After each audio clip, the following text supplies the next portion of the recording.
پچھلی بار ہم نے دیکھا کہ شہزادہ بدیع الزماں اور ملکہ تصویر جادو قید ہو گئے، اور قید کرنے والا ہے اژدر جادو، جس کو افراسیاب نے بھیجا تھا۔ اور اس امر کی خبر امر عیار پہنچاتے ہیں جا کر امیر حمزہ کو، اور وہ اس بات کی فکر میں لگتے ہیں کہ طلسم ہوشربا کیسے فتح کیا جائے۔ تو اب داستان آگے بڑھاتے ہیں۔ داستان نامہ لکھنا سلیمان عنبری منہ کا افراسیاب جادو بادشاہ طلسم کو واسطے کمک کرنے لقا کے، اور آنا افراسیاب کی طرف سے اجلال جادو کا ماں 40,000 ساحروں کے واسطے مقابلے صاحب قران کے، اور عیاری کر کے پکڑ لینا اجلال جادو کو امر کا۔ لمؤلفہ ساقی نامہ: دو ایک جام سے ساقیے تند خو، مدد کر ذرا باد خاروں کی تو، کہاں تک پیئیں خون دل باد خار، مائے ارغوانی کی دکھلا بہار۔ وہ جادو بھری آنکھ دکھلا ذرا، کہ ہے مار کا ساحروں سے پڑا، کسی کا فسوں مجھ پہ کیا چل سکے، کہ میں تیری آنکھیں ہوں دیکھے ہوئے۔ پلا مجھ کو وہ جام افسوں گری، میرے دم سے شیشے میں اترے پری۔ سخن سنجو غوا سے دریائے ہوش، چنی ریخت گوہر بدامان گوش۔ جادو طرازان دفتر فصاحت و منشیان بدائے نگارے دیوان کدائے بلاغت۔ سحر سازی خامہ سامری کیش سے نیرنگی تحریر حکایت یوں دکھاتے ہیں کہ جب لشکر ظفر اثر صاحب قران، متعاقب زمرد شاہ بے ایمان داخل کوہ عقیق ہوا، سلیمان نے کثرت فوج اور حشم و خدم امیر کا دیکھ کر اپنے دل سے خیال کیا کہ میں مقابلہ اتنے بڑے لشکر سے نہ کر سکوں گا۔ یہ سوچ کر اس نے اطراف و جوانب میں اپنے ملک کے بادشاہوں کو نامے تحریر کیے، اور یہ مضمون اس میں مندرج کیا کہ خداوند لقا ہاتھ سے حمزہ صاحب قران کی شکست کھا کر میرے ملک میں تشریف لائے ہیں، بنابر اس کے کہ وہ تم سب کے خدا ہیں، کچھ میرا پاس نہ کرو، بلکہ اپنے خداوند کی آ کر مدد کرو اور ان کے مخالفوں کو قتل کرو، اور خداوند کو ان کے ملک باختر میں لے جا کر پھر تخت خدائی پر بٹھاؤ، اور اگر اس امر مرحومہ کی نسبت غفلت کرو گے، خداوند تم سے ناراض ہو کر اپنی قدرت غضب سے تمہیں غارت کر دیں گے۔ اور یہ بھی خداوند کی رحم دلی ہے کہ ان کے بندے انہیں عاجز کر رہے ہیں، اور خداوند ان کو ہلاک نہیں کرتے ہیں، بلکہ فرماتے ہیں کہ وہ بندے میں نے عالم خواب میں اور اس وقت میں کہ جب میں مست نشہ شراب تھا پیدا کیے ہیں۔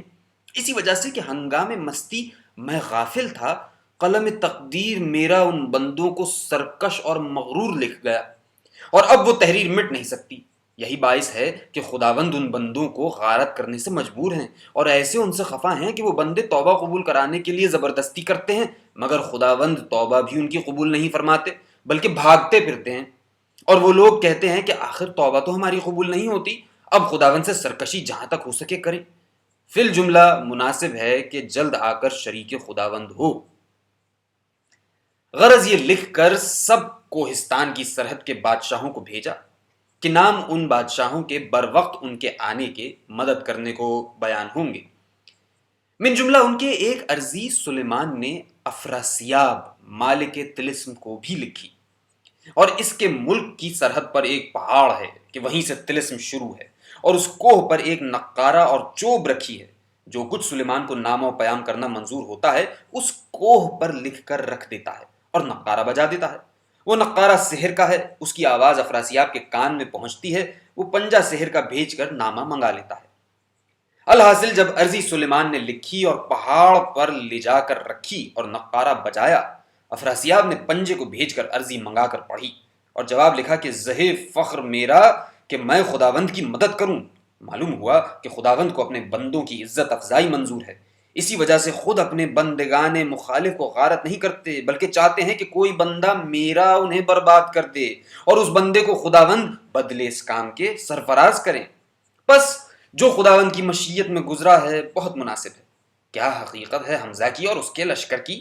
میں ایک ساحر زبردست ماں 40,000 فوج ساحران کے روانہ خدمت خداوند کرتا ہوں، وہ پہنچ کر کل لشکر حمزہ کو ایک آن میں تباہ و برباد کر دے گا۔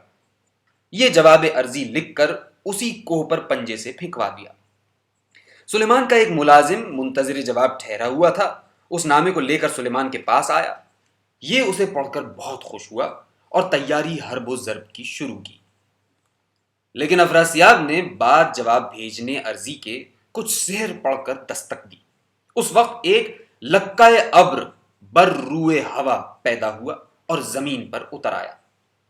اس پر ایک ساحر کے نام اس کا اجلال جادو ہے سوار تھا۔ اس نے اتر کر افراسیاب کو تسلیم کی اور کہا، سرکار نے مجھے کیوں یاد فرمایا؟ افراسیاب نے کہا، خداوند لقا قلعہ کوہ عقیق گلزار سلیمانی میں تشریف لائے ہیں اور ان کو کچھ بندگان مغضوب درگاہ خداوندی نے ستایا ہے۔ ان بندوں کو تو جا کر ہلاک کر کے خداوند کو ان کے شر سے بچا۔ اجلال جادو نے عرض کیا، بہت اچھا، اور اسی ابر پر سوار ہو کر اپنی جگہ پر آیا۔ اجلال 40,000 ساحر کی جمعیت اپنے پاس رکھتا ہے اور طلسم کے متعلق جو 60,000 ملک ہیں ان میں سے ایک ملک کا یہ بھی بادشاہ ہے۔ غرض اس 40,000 فوج کو اس نے حکم تیاری کا دیا اور خود بھی سامان سفر اور رزم درست کر کے ایک اژدہے پر سوار ہوا۔ پھر تو سب ساحر سحر کے جانوروں پر کے جو کاغذ کے اور آرد ماش کے بزور سحر بنائے ہیں، مثل بط اور قرقرے اور ہنس اور طاؤس اور اژدر وغیرہ پر سوار ہوئے، ترسول اور پنسول ہاتھ میں لیے، منقلہائے آتشیں پر ہوم کرتے، گوگل سلگاتے، گلوں میں جھولیاں بادلے کی ڈالے کہ ان جھولیوں میں اسباب سحر کرنے کا رہتا ہے، لے کر بڑے کر و فر سے طرف کوہ عقیق کے چلے۔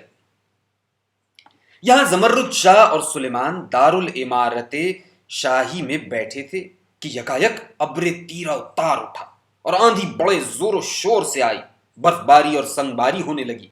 سلیمان کے یہاں رہنے والا ہے، سمجھ گیا کہ کوئی ساحر آتا ہے، فوراً مائے عمرائے نامدار استقبال کے لیے چلا اور در قلعہ پر جب پہنچا، اجلال جادو کو 40,000 ساحروں سے آتے دیکھا کہ سب ساحر دھوتیاں پتمبری باندھے، دونے مروے کے پتے، آک اور دھتورے کے پھل کمر میں رکھے سحر آزمائیاں کرتے آتے ہیں۔ سلیمان استقبال کر کے ان سب کو لیے ہوئے داخل قلعہ ہوا۔ لقا تخت پر بیٹھا تھا، اجلال اور اس کے ہمراہیوں نے سجدہ کیا اور نظر دی۔ دنگل تخت کے دہنی طرف بچھا تھا، وہاں بیٹھا۔ سلیمان نے اس کے لشکر کو ایک مقام عمدہ میں اتارا اور ایک باغ ایوان شاہی کے متصل خالی کر کے اجلال کی دعوت کا سامان وہاں موجود کیا۔ وہ باغ نہایت آراستہ و پیراستہ ہوا۔ ساقیان خشک اداؤ، مغنیان زہرہ لقا، لولیان قمر پیکر و رامشگران سمن بر حاضر ہوئے۔ دربار لقا نے برخاست کر کے مائے اجلال اسی باغ میں آ کر صحبت عیش کو برپا۔ یہ سب خبریں جاسوسان لشکر اسلام نے صاحب قران کی خدمت میں عرض کی۔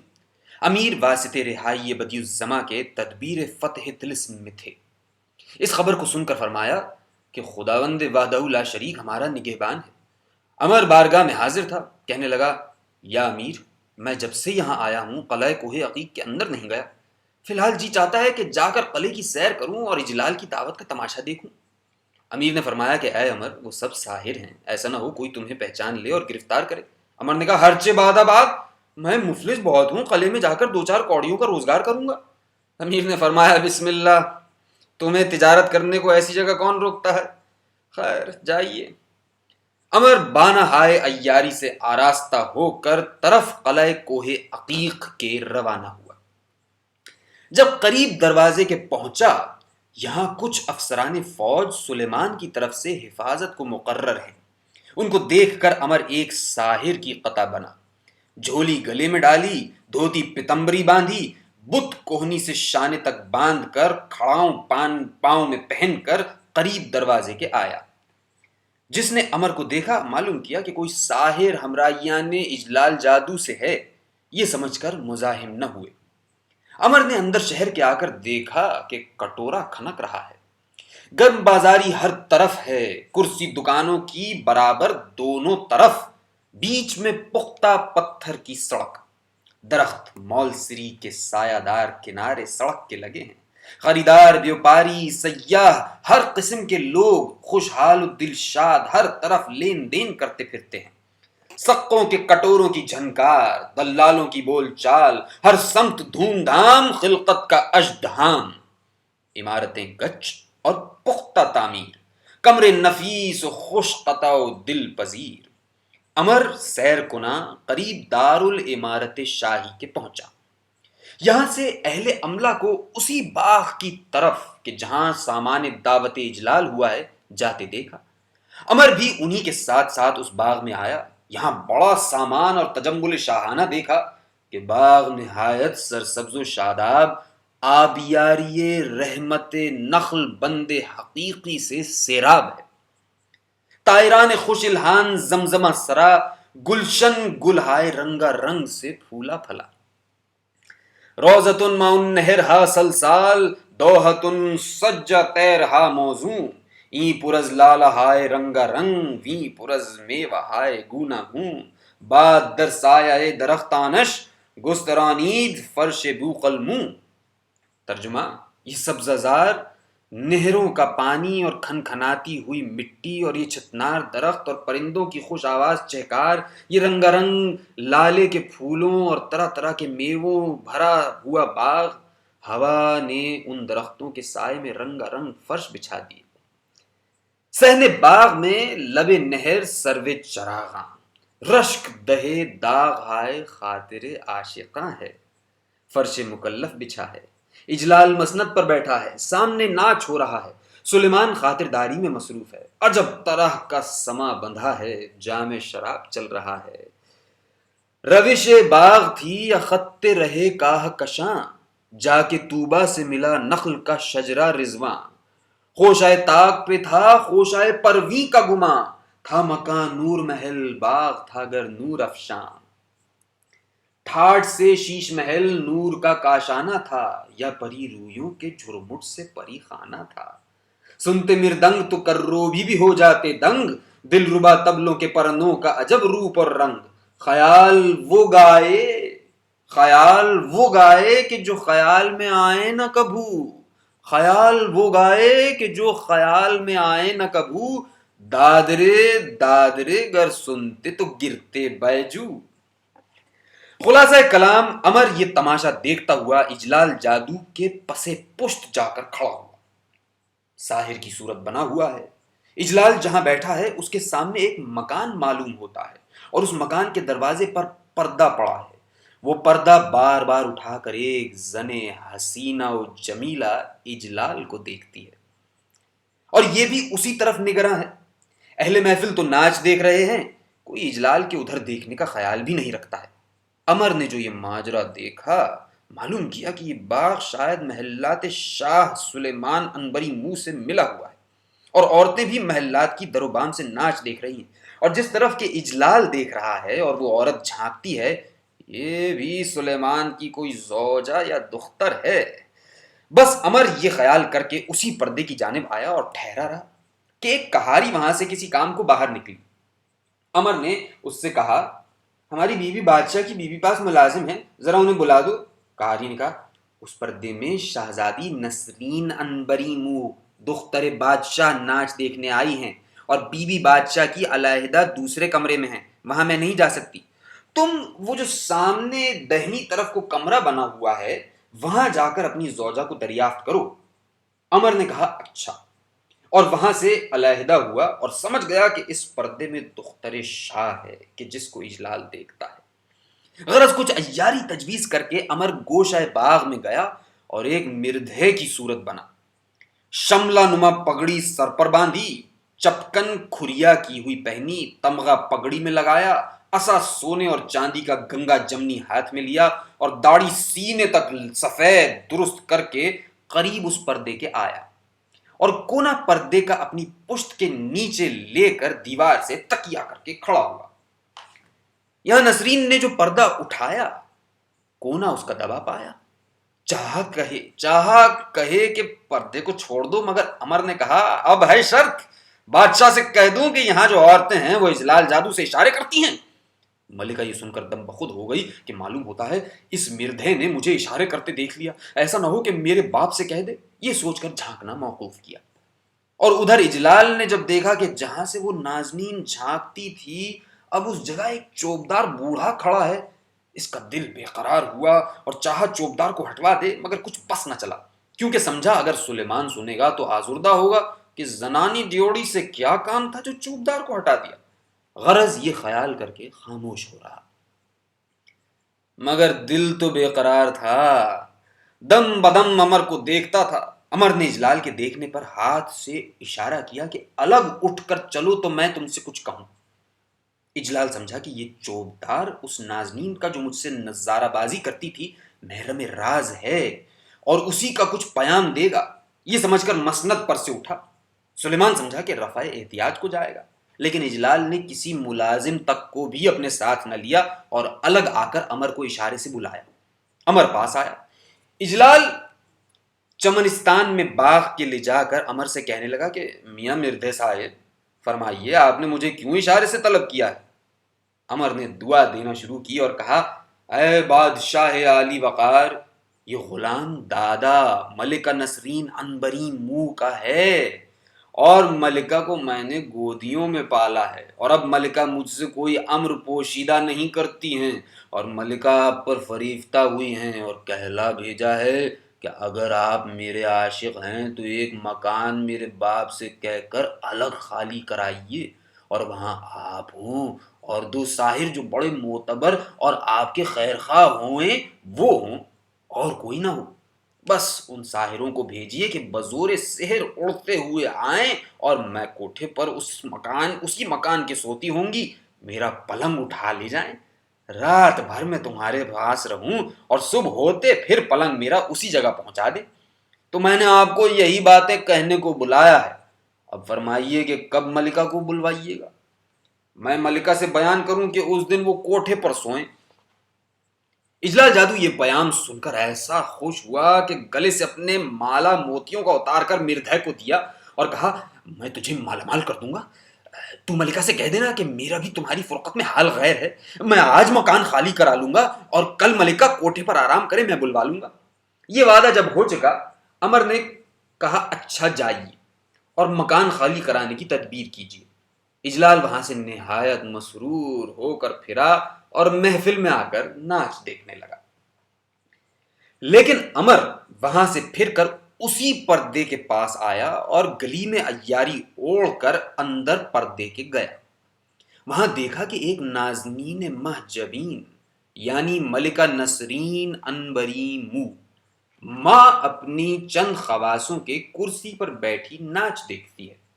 امر نے یہ دیکھ کر گلیم سے اپنے سر اور دونوں ہاتھ اور دونوں پاؤں کو کھول دیا۔ اب سارا جسم تو دکھائی نہیں دیتا، فقط سر اور دست و پا ظاہر ہیں۔ اس طرح سے ملکہ کے سامنے آیا اور کہا، میں بے دھڑ کا شہید ہوں، تم سب کو کھا لوں گا۔ ملکہ اور خواصوں نے جو یہ صدا سنی اور دیکھا کہ ایک سر اور ہاتھ اور پاؤں کٹے ہوئے چلے آتے ہیں، مارے ڈر کے اوندھے منہ زمین پر گر پڑی۔ امر نے غبار بے ہوشی سب کے منہ پر مل دیا کہ سب بے ہوش ہوئیں، اور جلدی اندر اور باہر سب طرف کے دروازے اس کمرے کے بند کر کے اسی جگہ بیٹھ کر ملکہ کی صورت دیکھ دیکھ کے ویسی ہی اپنی صورت بنائی اور ملکہ کے کپڑے اتار کر آپ پہنے اور اسے اٹھا کر زنبیل میں رکھ لیا۔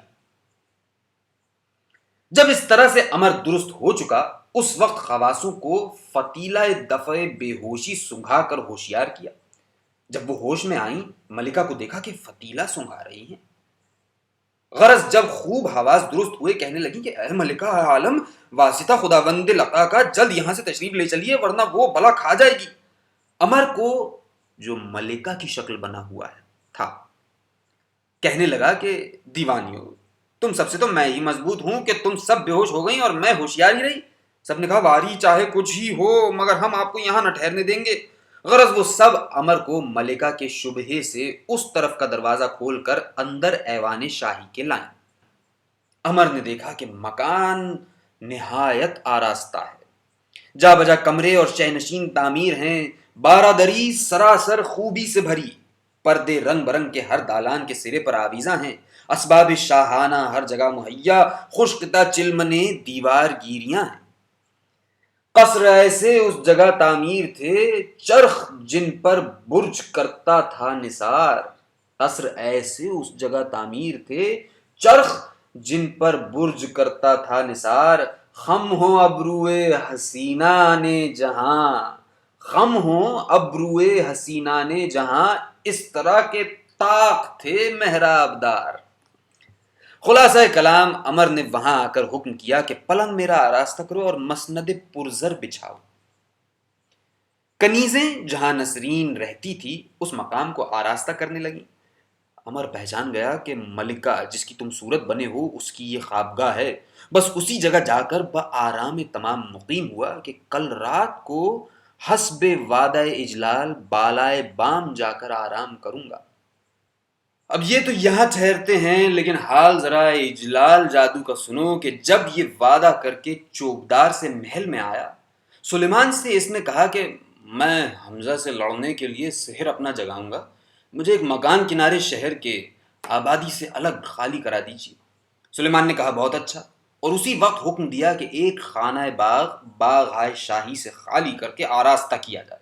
ملازمان شاہی حکم پاتے ہی سرگرم انتظام ہوئے اور ایک خانہ باغ کنارے شہر کے خالی کرایا اور اسباب بادشاہ کے یہاں سے عیش و آرام کا وہاں جانے لگا۔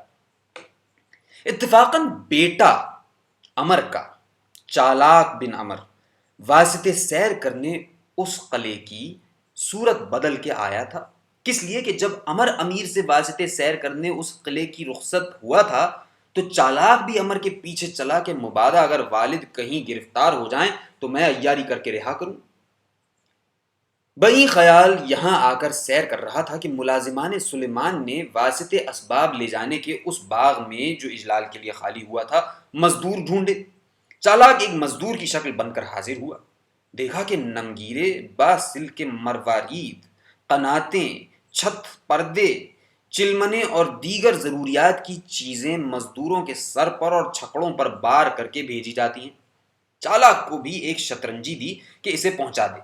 یہ اسے لیے ہوئے اسی خانہ باغ میں آیا اور دری ملازموں کے حوالے کر کے ان سے کہا کہ اور بھی کوئی کام ہو تو مجھے بتلاؤ کہ پوری مزدوری میری ہو جائے۔ انہوں نے کہا ٹھہرا رہ، اور آپ جا کر اجلال سے عرض کیا کہ مکان علیحدہ حسب الارشاد حاضر ہے، جہاں ارشاد کیجیے وہاں پلنگ حضور کا آراستہ کیا جائے۔ اجلال نے کہا کوٹھے پر۔ ملازموں نے آ کر چند مزدوروں کو ماں چالاک کے حکم دیا کہ فرش، پلنگ، نمگیرہ وغیرہ کوٹھے پر لے چلو۔ چالاک مزدوروں کے ہمراہ بالائے بام اسباب لانے لگا۔ اب کوٹھے پر فرش مکلف بچھایا، نمگیرہ استاد کیا، ایک جانب چھپر کھٹ جواہر نگار لگایا، اس کے نیچے مسند مغرق فرش پر بچھایا، ایک طرف میخانہ سجا، ایک جانب آبدار خانہ مقرر کیا۔ جب یہ سب سامان درست ہو چکا، ملازم نیچے کوٹھے کے اتر گئے، مگر چالاک سب کی نگاہ بچا کر پلنگ کے نیچے جا کر چھپ رہا اور فرش کا کونا اوڑھ کر اپنے تئیں اس نے مخفی کیا۔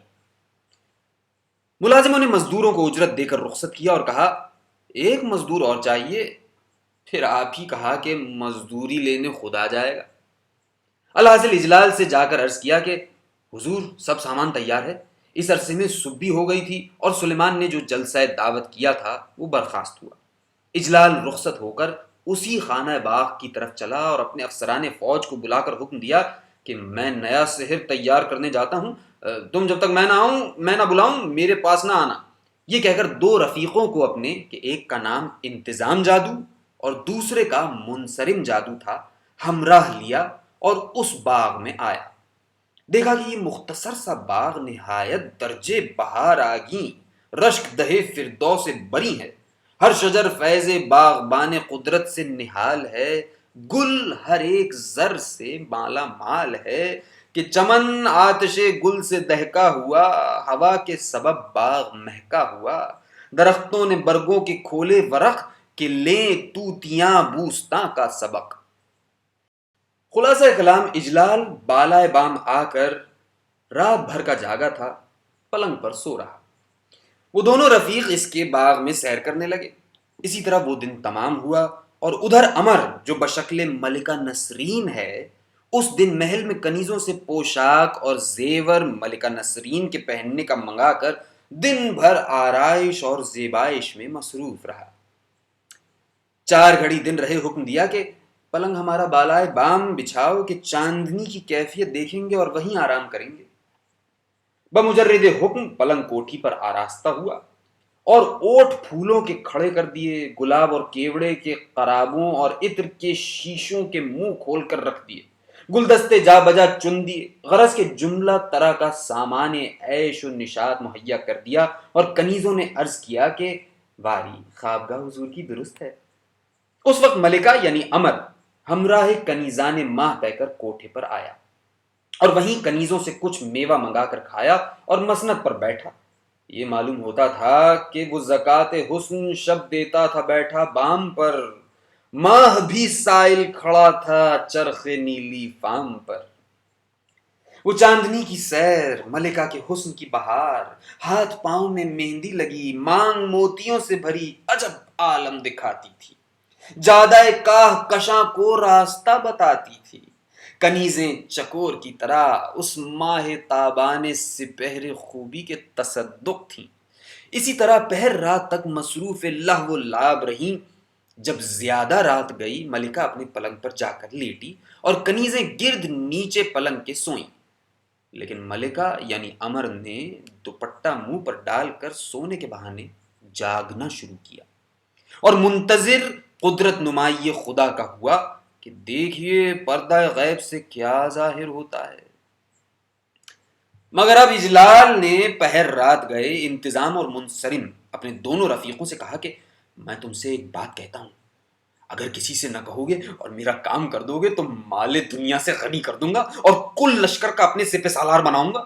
انہوں نے عرض کیا کہ اگر ارشاد کیجئے تو ہم اپنا سر کاٹ کر حضور کے قدم پر نثار کریں، آپ کو جو کچھ ارشاد کرنا ہو فرمائیے کہ غلام اسے بجا لائیں، اور یہ راز ہماری زبان سے ہمارے کان تک نہ سنیں گے۔ اجلال نے کہا مرحبا، یہی چاہیے۔ لو سنو، وہ بات یہ ہے کہ میں سلیمان عنبری منہ کی دختر ملکہ نسرین عنبری منہ پر عاشق ہوں، اور وہ بھی مجھ پر فریفتہ ہے، اور اس نے مجھ سے وعدہ کیا ہے کہ الگ مکان میں ساحروں کو بھیج کر مجھے بلا لو۔ چنانچہ وہ اب کوٹھے پر اس مکان کے جہاں دعوت میری تھی اور ناچ ہوا تھا سوتی ہوگی، تم جا کر پلنگ اس کا اٹھا لاؤ، اور اس کوٹھے پر اور جو عورتیں سوتی ہوں ان کو سحر کر کے بے ہوش کر دینا کہ بعد اٹھا لانے ملکہ کے کسی کی آنکھ نہ کھلے اور ملکہ کا کوئی متلاشی نہ ہو۔ انتظام اور منصرم نے عرض کیا حضور یہ کتنی بڑی بات ہے، اسی وقت غلام بجا آوری حکم کرتے ہیں۔ یہ کہہ کر دونوں سحر پڑھ کر اڑے اور ملکہ نسرین کے کوٹھے کے قریب پہنچے۔ دیکھا کہ ملکہ خواب ناز میں ہے، ایک پائنچہ رانوں تک چڑھا ہے، دوسرا پلنگ کے نیچے لٹک رہا ہے، سراپا غرق دریائے جواہر ہے، کرتی سوتے میں اوپر چڑھ گئی ہے، شکم لوہے سیمی کی طرح چمکتا ہے، جوڑا بالوں کا کھل گیا ہے، زلف چلیپا کمر سے لپٹ گئی ہے، ہاتھ کہیں ہے پاؤں کسی جا ہے، جوانی کی نیند میں کچھ خبر نہیں کہ کیا کھلا ہے۔ انتظام اور منصرم نے دور سے ٹھہر کر سحر پڑھا کہ کنیزیں جو پلنگ کے پاس سوتی تھیں ان پر بے ہوشی طاری ہوئی، اور ایسی ہوا ٹھنڈی چلی کہ جو جاگتی تھیں وہ بھی سو گئی۔ اس وقت وہ دونوں ساحر کوٹھے پر اترے اور ملکہ کے پلنگ کو دو طرف سے دونوں نے اٹھایا۔ امر کے باطن میں بیدار تھا، سمجھ گیا کہ اب اجلال نے بلایا، دیکھیے اب کیا گزرتی ہے۔ تو جو گزرتی ہے وہ ہوگی اگلی قسط میں بیان۔